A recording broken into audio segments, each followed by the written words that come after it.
When describing helmet collecting, I usually tell people that it's often about the hunt, not the get. Because to find a good quality helmet with some great customer service that's worth the money that you have to pay for it, you have to search around out there.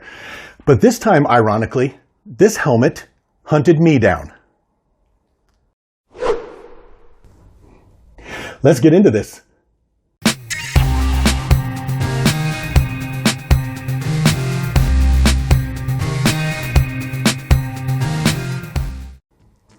All right, welcome to another episode of Paul's Collectibles. It's good to have you. Thanks for joining me. Today, I'm very excited once again because we're talking about full-size Star Wars helmets, my main jam here on the channel, and I've got a great custom helmet from a great builder.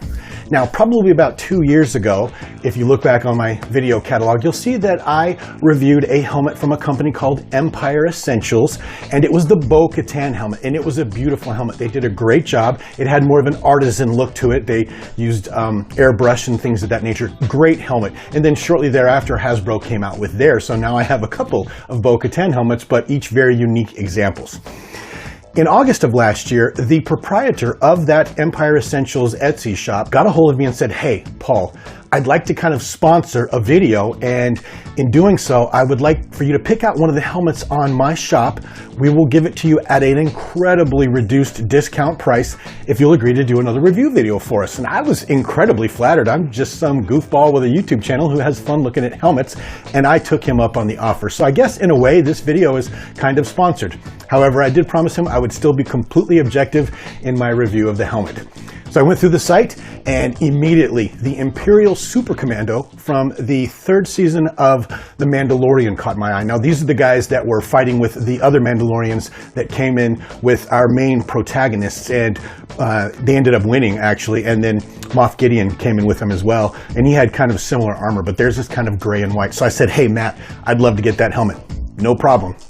Now, when I talk about these helmets, especially from these private shops, I like to talk about three things: the customer service, the packing and shipping, and obviously the quality of the helmet. So right off the bat, I can tell you that the customer service here has been phenomenal. I ordered the helmet.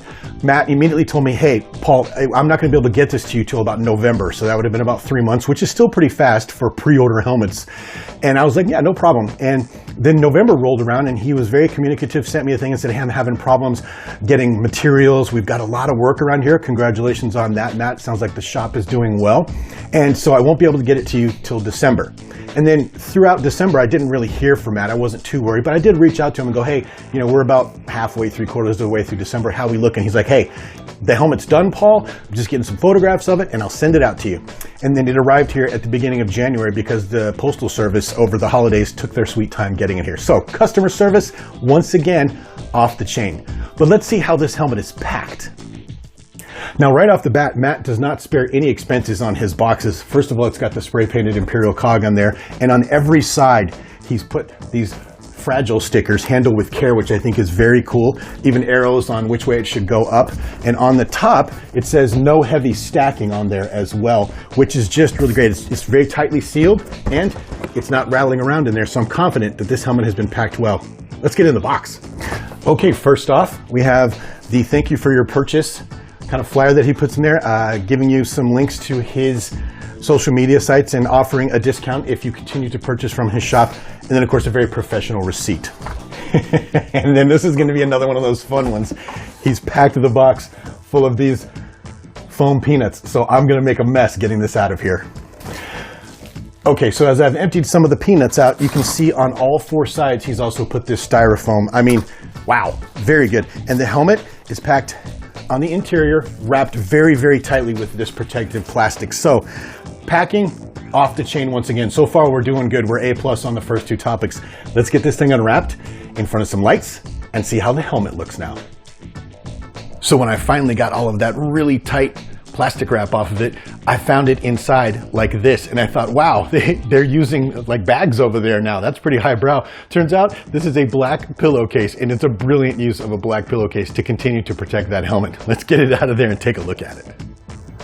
Okay, so there it is, unwrapped and in front of some lights. And first impressions, it's really, really good. Now, when Matt got a hold of me, he said that they had changed some of the ways they were making their helmets, and you can see that right at the top on this dome, whereas before they were airbrushing and it had like an artisan effect. This looks very, very, I don't want to use the word professional, but it's very pristine, very finished, very, very shiny, and very smooth. And by looking at their website, it's also clear that they have partnered with Galactic Armory, who you may have heard of. He's the guy who owns a huge 3D printer farm and runs an entire business printing these type of props. So my guess is what's going on is they've gotten the files, or maybe even the raw casts, or the raw prints, excuse me, from Galactic Armory, and are doing the finishing work here. So let's see how they did. Right off the bat, it's nice and smooth, it doesn't rattle, and it looks like it's put together very well. Let's take a look at the front here. The lenses, they're nice and sturdy, and it looks good. Now for me, it's going to be difficult to say whether or not this is screen accurate because those guys show up very, very briefly in the season 3 of Mandalorian, but this looks really good. I think some of them had red on the side and some of them were just plain like this too, probably to denote different types of rank. The faceplate down here is very detailed and well put together. Everything is nice and smooth. Now with 3D prints, a lot of time where people lose it is the sanding, because you got to sand out all those lines where the printer went round and round. And so far, I don't see anything that would lead me to believe that they scrimped on the sanding whatsoever. That's nice and smooth. It's nice and solid. I think it's called PLA, polylactic acid, if I'm not mistaken, and the technology on that has come a really long way. Now, coming around to the side, you can see just some very, very minute paint details here that are just a little, I mean, if you look at it from just a little bit off the side here, but that is nothing to get too excited about. This is obviously a custom-made helmet. There's a little bit of a gap in here, but as far as 3D printing goes and the finish work on this, it's still really good.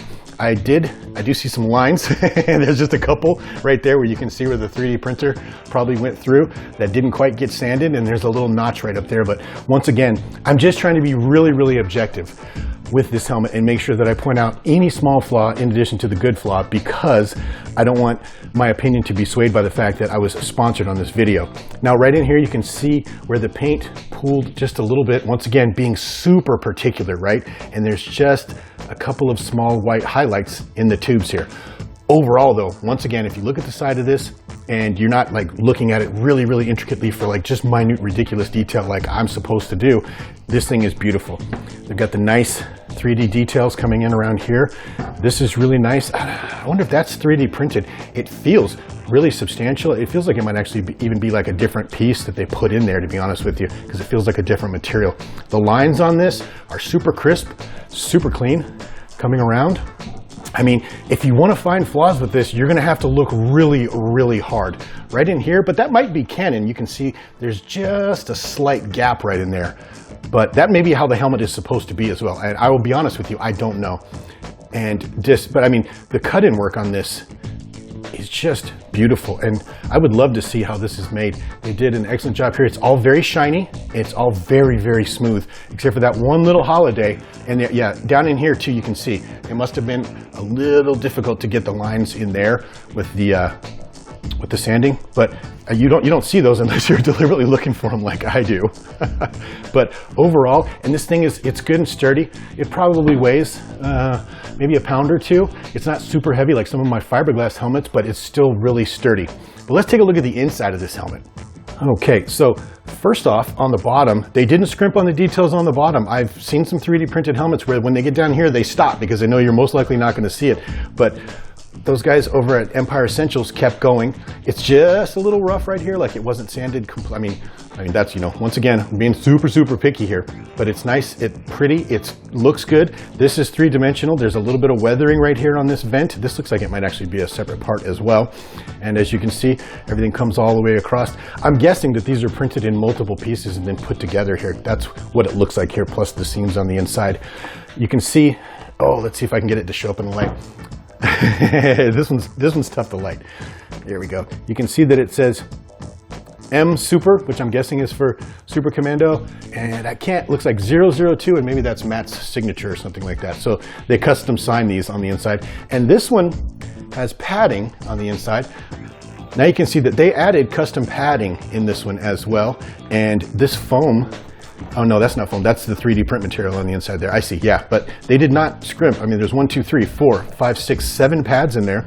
Now, I learned this from the last helmet I bought from them. When they put their visors in, they're using Gorilla tape, but that's a good thing. First of all, it's very sturdy and it'll hold into perpetuity, but if you want to switch the lenses out for a different color or if it's too dark for you, you can just pull that Gorilla tape off there and put a different lens in there. So it adds some flexibility as well.